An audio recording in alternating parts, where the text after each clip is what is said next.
이튿날 모세가 백성을 재판하느라고 앉아있고 백성은 아침부터 저녁까지 모세 곁에 서 있는지라. 모세의 장인이 모세가 백성에게 행하는 모든 일을 보고 이르되, 네가 이 백성에게 행하는 일이 어찌 됨이냐? 어찌하여 네가 홀로 앉아있고 백성은 아침부터 저녁까지 네 곁에 서 있느냐? 백성이 하나님께 물으려고 내게로 오미라. 그들이 일이 있으면 내게로 오나니 내가 그 양쪽을 재판하여 하나님의 율례와 법도를 알게 하나이다. 네가 하는 것이 옳지 못하도다. 너와 또 너와 함께한 이 백성이 필경 기력이 쇠하리니 이 일이 네게 너무 중함이라. 네가 혼자 할 수 없으리라. 이제 내 말을 들으라. 내가 네게 방침을 가르치리니 하나님이 너와 함께 계실지로다. 너는 하나님 앞에서 그 백성을 위하여 그 사건들을 하나님께 가져오며 그들에게 율례와 법도를 가르쳐서 마땅히 갈 길과 할 일을 그들에게 보이고, 너는 또 온 백성 가운데서 능력 있는 사람들 곧 하나님을 두려워하며 진실하며 불의한 이익을 미워하는 자를 살펴서 백성 위에 세워 천부장과 백부장과 50부장과 10부장을 삼아 그들이 때를 따라 백성을 재판하게 하라. 큰 일은 모두 네게 가져갈 것이요 작은 일은 모두 그들이 스스로 재판할 것이니 그리하면 그들이 너와 함께 담당할 것인즉 일이 네게 쉬우리라. 네가 만일 이 일을 하고 하나님께서도 네게 허락하시면 네가 이 일을 감당하고 이 모든 백성도 자기 곳으로 평안히 가리라. 이에 모세가 자기 장인의 말을 듣고 그 모든 말대로 하여 모세가 이스라엘 무리 중에서 능력 있는 사람들을 택하여 그들을 백성의 우두머리 곧 천부장과 백부장과 50부장과 10부장을 삼으매 그들이 때를 따라 백성을 재판하되 어려운 일은 모세에게 가져오고 모든 작은 일은 스스로 재판하더라. 모세가 그의 장인을 보내니 그가 자기 땅으로 가니라.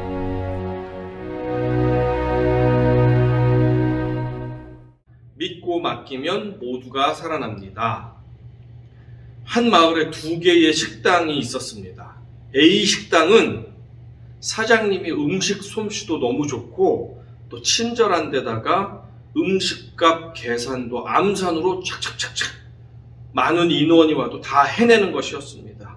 이 사장님께서는 요리사와 서빙 직원을 고용해봤지만 자기보다 요리도 잘 못하고 또 서빙 직원들이 자기보다도 친절하지 않고 일도 잘 못한다고 생각하니까 맡길 수가 없었습니다. 그래서 요리도 직접 하게 되었고 서빙도 자기가 직접 하게 되었고 또 카운터까지도 사람들을 믿고 맡길 수가 없어서 자기가 직접 보게 되었습니다.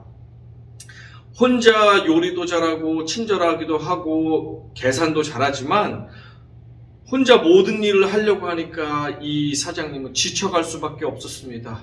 음식을 조리하다가 손님이 와서 자리를 안내한 도중에 음식은 타버리기 일쑤였고 점점 일이 많아서 지쳐가니까 친절하던 사장님이 얼굴이 화난 얼굴로 바뀌게 되었습니다. 손님들은 계속 기다리다 지쳐서 하나둘 떠나가게 되었습니다. 반면에 B 식당 사장님은 모든 면에서 잘하는 것이 없습니다. 그는 요리도 잘 못하고 친절하지도 않고 사교성도 없고 계산도 못하고 잘하는 것이 별로 없습니다. 그러다 보니까 이 B 식당의 사장님은 처음부터 요리를 잘하는 셰프를 모셔가지고 그에게 모든 책임과 권한을 주신 다음에 마음껏 일할 수 있게 하였습니다. 요리 재료도 좋은 것을 골라서 하도록 권한을 마음껏 주면서 그 대신 책임 있게 하라고 그렇게 맡겼습니다. 서빙하는 사람도 친절한 사람들을 오디션과 이 면접을 통해서 보고 그래서 그들이 즐겁게 할 수 있도록 전혀 관여하지 않고 친절하게만 할 수 있게 그렇게 믿고 맡겼습니다. 카운터도 믿을 수 있는 아내에게 맡겨서 편안하게 맡길 수가 있었습니다. 이렇게 믿고 맡기고 자신은 뒤에서 지원해주고 위로하고 격려해주고 칭찬해주고 그런 일만 하다 보니까 사장님은 마음에 여유가 생겼습니다. 요리사는 제일 좋은 재료를 가지고 와서 열심히 소신껏 자기 능력껏 조리를 했더니 음식 맛이 좋다고 소문이 나는 것이었습니다. 이 서빙하는 웨이트리스들도 스트레스를 받지 않고 사장 주인의 눈치를 보지 않으니까 진짜 친절하게 마음으로 우러나서 서빙을 할 수 있었고, 사람들이 이 집이 맛도 좋고 또 친절하기까지 하니까 많이 몰리게 되었고 유명한 맛집이 되었습니다. 사람들이 많이 오니까 매상도 오르고, 매상이 오르니까 월급도 올려주게 되고, 팁도 자연히 늘어나게 되고, 이 유명한 식당에서 일한다는 자부심까지 생기니까 요리사나 웨이트리스나 또 여러 직원들이 자부심을 가지고 기쁨 가운데 즐겁게 신이 나서 일을 할 수 있게 되었습니다. 그러니 직원도 좋고 사장님도 좋고 또 손님들도 맛있고 친절한 음식을 먹고 친절한 서비스를 받으니까 좋고 하면서 모두가 살아나는 그런 식당이 될 수 있었습니다. 제가 이 이야기를 드리는 것의 핵심은 무엇이냐 하니까 위임이라는 것입니다. 책임과 권한을 믿고 맡겨주면 사장도 직원도 식당도 손님도 모두가 살아나게 된다라는 사실을 말씀해 주고 드리고 싶습니다. 위임의 뜻을 여러분 알고 계시죠? 위임이란 일의 처리를 남에게 책임과 권한을 지워 맡김이라고 정의할 수 있습니다. 어떤 팀이나 공동체든지 그곳이 직장이든 군대든 학교든 가정이든 교회든 리더 한 사람이 아무리 뛰어나다고 해도 리더 혼자서 모든 일을 감당해낼 수는 없습니다. 공동체가 살아나려면 리더는 가장 중요한 업무들에만 집중할 수 있어야 되고, 유능한 멤버들에게 책임과 권한을 위임해 주면서 리더들을 세워서 그들이 조직 전체의 멤버들과 업무들을 제대로 분담하고 처리하고 관리하고 돌볼 수 있도록 그렇게 해 주어야 합니다. 그럴 때 리더는 과로에서 벗어날 수 있고, 멤버들은 저마다 신이 나서 책임감과 권한을 가지고 최선의 노력을 함으로 말미암아 자신도 발전하게 되고 좋은 결과도 맺게 되고 공동체 전체가 그래서 살아날 수가 있게 됩니다. 물론 새로운 일을 비숙련자에게 맡기는 일에 있어서는 시행착오와 실패와 실수가 반드시 따를 수밖에 없습니다. 하지만 이러한 불편한 시간들을 인내하지 못하고 리더가 다시 줬던 일을 뺏어가지고 와서 자기가 직접 일을 처리한다면 물론 일은 빠르게 처리할 수 있고 또 일이 잘 마칠 수 있겠지만, 그런 일들이 계속 하나 둘 리더에게 쌓여질 때 리더는 번아웃이 될 수밖에 없다는 사실, 그리고 멤버들은 자기 개발을 할 수 없고 이 업무의 능률이 저하될 수밖에 없다는 사실, 그래서 전체 공동체가 퇴보할 수밖에 없다는 사실을 우리는 기억해야 합니다. 일찍이 30대 초반에 백만장자가 되었던 영국의 베스트셀러 Life Leverage라는 책의 저자인 롭 무어라는 사람이 그의 책에서 위임의 중요성을 이렇게 강조하였습니다. 다른 사람들의 기대에 부응하기 위해 어떤 일을 하거나 어떤 사람이 되지 마라. 외부 집단의 압박은 당신을 피로하고 불편하게 만든다. 당신의 비전과 가치에 도움이 되지 않는 일은 다른 사람, 그 일을 좋아하고 잘하는 사람에게 맡겨라. 당신이 모든 일을 할 수 없다는 사실을 인정하고 그 시간과 열정을 의미 있고 사랑하는 일에 쏟으면 무한한 자유를 느낄 수 있다. 이 말에 공감이 되시죠? 정말 맞는 말입니다. 능력 있는 사람에게 일을 믿고 맡기십시오. 위임을 잘하면 리더도 살고 팀원도 살고 공동체도 모두 살아나게 됩니다. 미국의 리더십 전문 기관인 젠거 폴크먼, 그곳에서 조사를 하나 하였는데 그 조사 역시 위임의 중요성을 강조해주고 있습니다. 이 조사 결과에 따르면 조직의 성공을 위해 추가적으로 노력을 기울일 의사가 있습니까? 라고 물었을 때 권한을 충분히 위임받고 있다라고 생각하는 사람들의 67%, 3분의 2가 그렇다라고 대답한 반면 위임을 제대로 받지 못하고 있다라고 생각한 사람들 중에는 고작 4%만이 조직을 위해 추가적인 노력을 기울이겠다라는 응답을 했습니다. 결국 리더나 보스가 팀원에게 충분한 권한을 주면서 일을 믿고 맡기면 맡길수록 팀원은 팀을 위해 최선의 노력을 다하게 되어서 공동체 전체가 발전할 수밖에 없다라는 사실을 이 조사는 증명해주고 있습니다. 믿고 맡기면 모두가 살아납니다. 모세의 아내와 두 아들을 데리고 광야에 있는 모세를 찾아와 반가운 제회를 나누고 또 하나님을 예배했던 장인 어른 이드로가 있었습니다. 이드로는 그 다음날 모세가 백성들을 향해서 어떻게 일을 하고 있는지 아침부터 저녁까지 그 모습을 바라볼 수 있었습니다. 그런데 이드로는 모세가 일하는 것을 보고 충격을 받게 됩니다. 모세는 아침부터 저녁까지 재판석에 홀로 앉아서 수많은 사람들이 줄을 서서 기다리고 있는 가운데서 크고 작은 것들 시시콜콜한 문제까지도 모든 분쟁과 문제와 어려움들을 하나하나 들어주고 해결해주고 있었던 것이었습니다. 이 사실로 인해서 모세는 지쳐갈 수밖에 없었고 이런 비효율적인 조직 시스템을 보면서 이드로는 충격을 받게 되었습니다. 그러면서 따끔하게 충고를 합니다.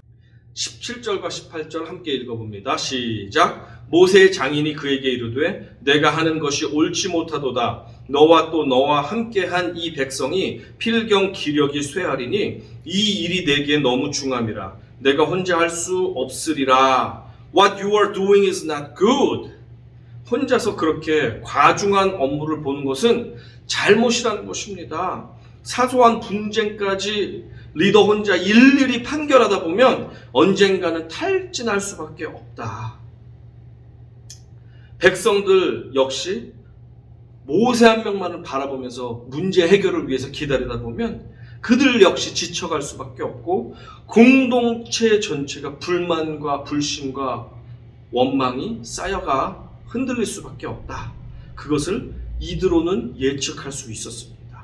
그러면서 모세의 업무의 우선순위를 알려줍니다. 19절 하반절부터 같이 읽어봅니다. 시작.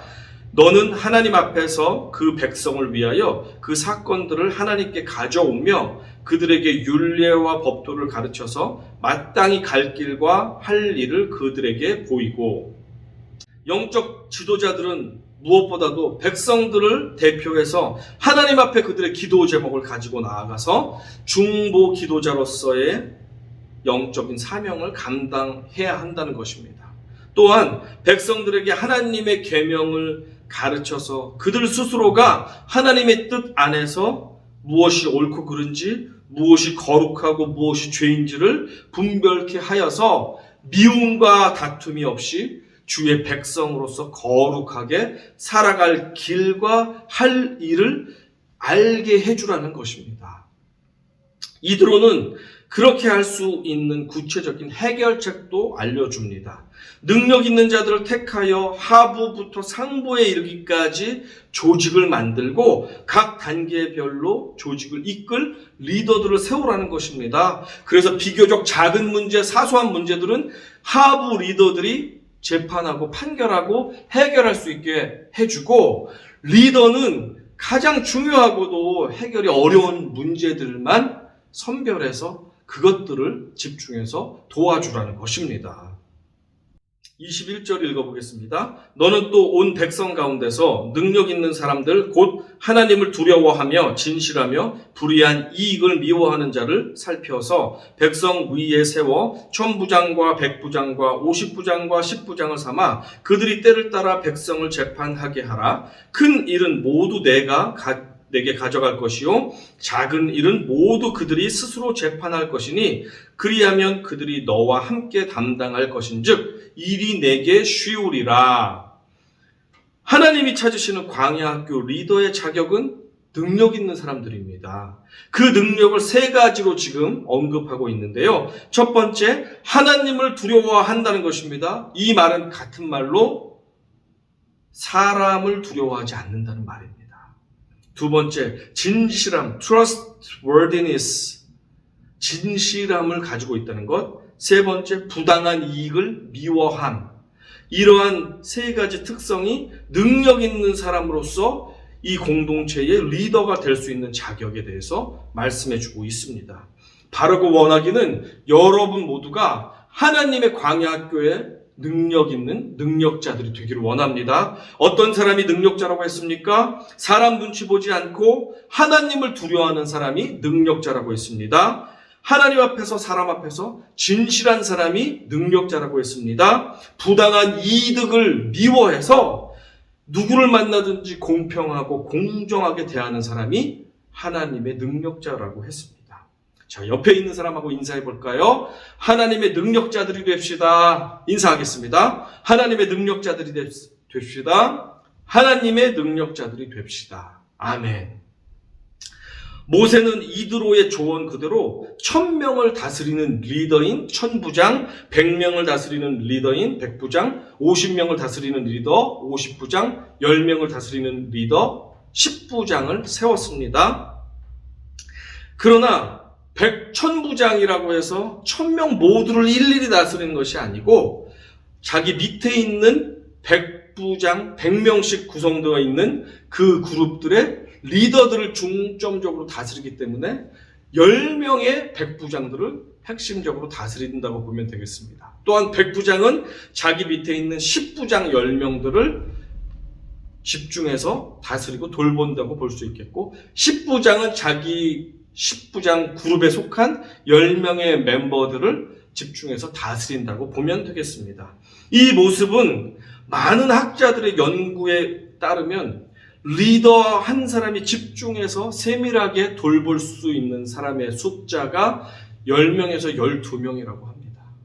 그러니까 예수님의 12제자는 정말 근거가 있어서 그렇게 뽑으신 것이 분명한 것을 우리가 알게 됩니다. 이 이드로의 조언 역시 10명 단위로 계속해서 하부 리더들을 섬겨 나갈 것을 주문해 주고 있습니다.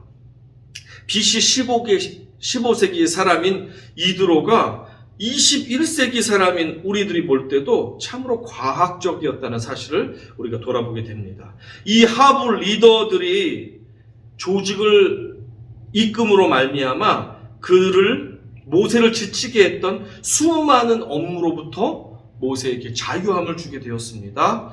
남은 시간 모세는 에너지를 집중해서 하나님께 나아가 문제를 하나님께 올려드리며 중보기도하는 영적인 사역을 감당할 수 있었고, 또한 백성들에게 하나님의 율례와 법도를 가르치며 지켜 그들이 어떻게 가야 할지, 그들이 무슨 일을 해야 될지, 하나님의 사람들로서 해야 될 것, 가야 할 것, 그 길을 인도하며 가르치는 일에 집중할 수가 있게 되었습니다. 믿고 맡기면 모두가 살아납니다. 기억할 사실 하나는 모세는 최고 권력자였지만 인사관리, 퍼스널 매니지먼트에 있어서는 결코 내 마음에 드는 사람들만을 선택해서 기용하지를 않았습니다. 신명기 1장 12절부터 14절입니다. 같이 읽어봅니다. 시작.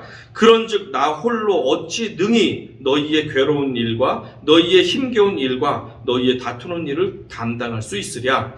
너희의 각 지파에서 지혜와 지식이 있는 인정받는 자들을 택하라. 내가 그들을 세워 너희 수령을 삼으리라 한즉 너희가 내게 대답하여 이르기를 당신의 말씀대로 하는 것이 좋다 하기에. 모세는 공동체를 제대로 섬길 수 있는 능력자들을 공정하게 선발하기 위해 각 지파별로 훌륭한 인재들을 자발적으로 추천하여서 뽑을 수 있게 하였습니다. 백성들의 동의도 구했고, 그래서 모두에게 검증되고 인정받는 그런 인물들을 각자가 세울 수 있도록 그렇게 하였습니다. 모세에게는 인사 정책으로 인해서 발생하는 크고 작은 잡음이 생겨나지 않도록 하는 좋은 지혜가 있었습니다. 오늘날의 정치인이나 기업가들이 모두 모세의 인사 정책을 배워야 합니다. 정말로 일을 잘할 수 있는 사람, 공정하게 일할 수 있는 사람, 그리고 모두에게 검증받고 인정받고 칭찬받는 사람들을 세우는 것이 리더가 해야 될 일입니다. 이렇게 세워진 천부장, 백부장, 십부장들은 평상시에는 재판관으로서의 역할을 하여서 좀 사소한 일들을 주로 담당하고 처리해 줍니다. 하지만 행군 때나 전쟁이 생기게 되면 행군을 맨 앞에서 인도하는 역할도 하였고, 전쟁 시에는 연대장, 대대장, 중대장, 소대장이 되어서 지휘관 역할도 하였던 것이었습니다. 과거에 우리 주에 있는 아이비리그 대학교 다트머스 칼리지 턱 스쿨 오브 비즈니스에서 아주 유명하고 탁월한 능력을 발휘했던 마샬 골드 스미스라는 이 학자가 있었습니다. 그는 지금은 현존하는 최고의 경영 리더십 컨설턴트로 활동하고 있습니다. 그가 하버드 비즈니스 리뷰에 기고했던 짧은 아티클에 보면 리더십 위임에 관한 귀한 조언들이 나와 있습니다. 몇 가지를 제가 추려서 요약했습니다. 실력이 검증된 사람에게 리더십을 위임하라. 실력이 없는 사람을 위임할 경우 많은 불만과 공격이 따르게 됩니다. 공동체에 유익하지 않습니다. 위임받은 자의 의사결정 권한의 범위를 정해주라. 그 위임한 사람에게 권한을 주는데 지나친 권한을 주는 것은 갑질의 요소가 됩니다. 그렇죠? 교만해질 수 있습니다. 위임받은 자가 재량권을 사용할 분위기를 만들어주라. 너 권한도 주고 위임했어 라고 하지만 실제로는 그 재량을 자유롭게 쓸 수 없도록 강압적인 분위기를 준다면 그것은 위임을 하나마나인 결과가 되게 됩니다. 위임받은 자가 충분한 자원을 사용할 수 있도록 지원하라. 권한도 주고 책임도 주었는데 쓸 수 있는 자원과 재정이 없다고 한다면 어떻게 그 일을 할 수 있는 자원이 없다면 어떻게 감당할 수 있겠습니까? 리더나 보스는 자신이 감독이 아닌 조력자, 자원이라고 생각하라. 그렇습니다. 보스가 하나하나 쫓아다니면서 지시하고 한다면 그것은 정상적인 위임이 될 수 없습니다. 그냥 필요한 것을 도와주고 조언해주는 역할로, 힘을 실어주는 역할로서 리더는 있어야 한다라는 것을 말해주고 있습니다. 이처럼 세계 최고의 경영 컨설턴트 역시 공동체의 업무를 믿고 맡겨야 리더뿐 아니라 모두가 살아난다는 사실을 강조해주고 있습니다. 믿고 맡기면 모두가 살아납니다. 이 비밀을 아셨던 예수님께서는 하늘의 모든 능력을 가지고 계신 분이셨음에도 불구하고 공생애를 시작하자마자 12제자부터 세워 나가셨습니다. 재정 등의 역할에 있어서도 제자들 각자에게 역할을 분배하여 나누어 주었습니다. 베드로와 야고보와 요한이라는 리더십 그룹 또한 세우면서 일을 하셨습니다. 초대교회 시절 12사도들은 필수 사명인 기도와 말씀 사역에 집중하지 못한 채 잘하지도 못하는 구제와 봉사 일에 전념하느라 쩔쩔매고 있었습니다. 그러다가 구제에서 소외받게 된 헬라파 과부들로부터 큰 원망을 듣게 되었습니다. 그때 사도들이 아주 현명하고 지혜로운 결정을 하게 됩니다. 사도행전 6장 1절부터 4절입니다. 그때의 제자가 더 많아졌는데 헬라파 유대인들이 자기의 과부들이 매일의 구제에 빠짐으로 히브리파 사람을 원망하니 12사도가 모든 제자를 불러 이르되 우리가 하나님의 말씀을 제쳐놓고 접대를 일삼는 것이 마땅하지 아니하니 형제들아 너희 가운데서 성령과 지혜가 충만하여 칭찬받는 사람 7을 택하라. 우리가 이 일을 그들에게 맡기고 우리는 오로지 기도하는 일과 말씀 사역에 힘쓰리라 하니. 여기서도 마찬가지죠. 성령의 인도함을 받는 지혜가 있고 칭찬받는 사람들을 너희가 추천하여서 너희가 세워보아라.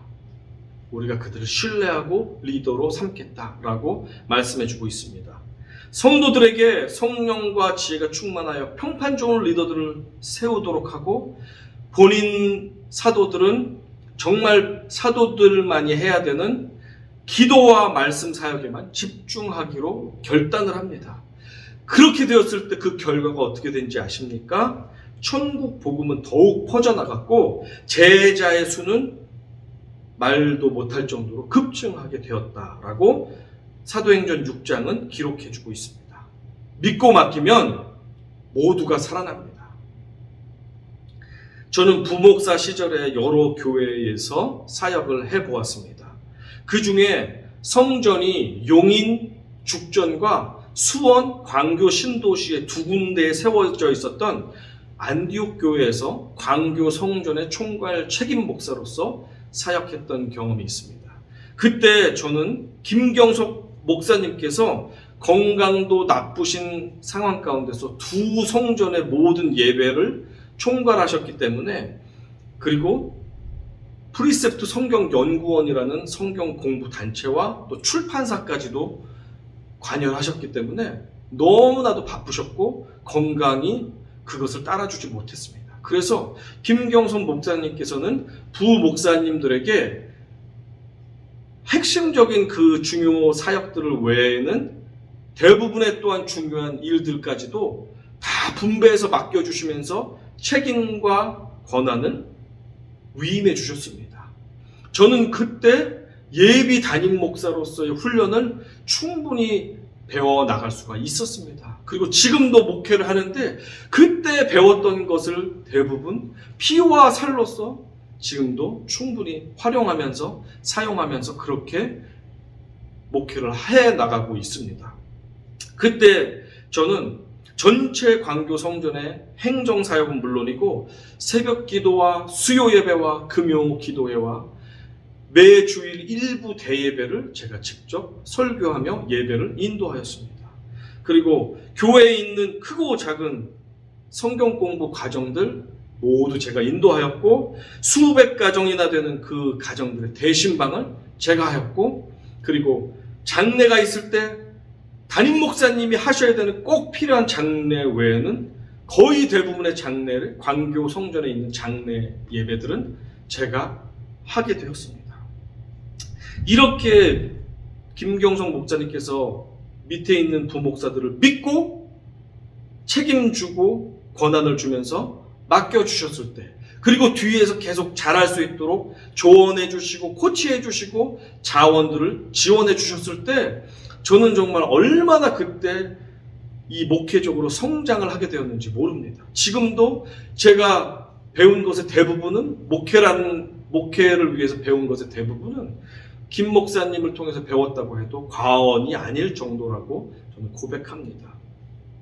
반면 어떤 교회 담임 목사님께서는 일과 책임은 부목사에게 무한대로 위임하셨지만 권한이나 자원의 위임은 거의 하지 않으셨던 분도 계셨습니다.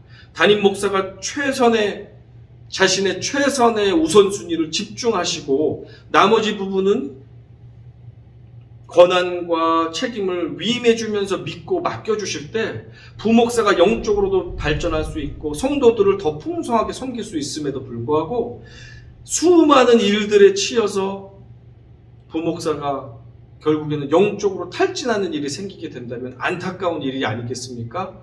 그런 경험을 한 적도 있었습니다. 그때 이런 생각이 들었습니다. 이럴 바에는 아무 토 달지 않는 군인을 고용해서 일을 시키던가 아니면 사무원들을 고용해서 시키면 될 것을 왜 목회자를 불러서 이렇게까지 일에 치여서 영적으로 고갈되게 하실까라는 생각을 하기도 하였습니다. 성령이 이드로를 통해서 모세와 우리의 교회와 가정과 직장에 전해주는 명령을 들으십시오. 믿고 맡기면 모두가 살아납니다. 믿고 맡길 때 비로소 리더는 사소하고 덜 중요한 일들로 인해서 벗어날 수가 있게 되고 과로를 피할 수 있게 되고 영적인 사역에 집중하게 되고 성도들을 돌보는 데 집중하게 됨으로 말미암아 리더는 자라나게 되고 승리할 수 있습니다. 또한 책임과 권한을 부여받은 부교역자들이나 평신도 리더들, 멤버들은 이러한 책임과 권한을 받았기 때문에 자유로운 상황 가운데서 최선의 열매를 거두기 위해 집중함으로 말미암아 공동체 안에서 스스로 성장하며 발전하게 되고 공동체 모두가 그 귀한 열매들을 따먹을 수 있게 됩니다. 이러한 공동체는 리더 한 사람이 잿더미가 될 때까지 모든 것을 불태워서 움직이는 공동체가 아니라 모두가 스스로 자가 발전을 하는, 그래서 모두가 발전하고 모두가 승리하는 그런 유기적인 공동체로 성장하게 됩니다. 이러한 공동체가 모두를 살아나게 합니다. 너희가 짐을 서로 지라, 그리하여 그리스도의 법을 성취하라.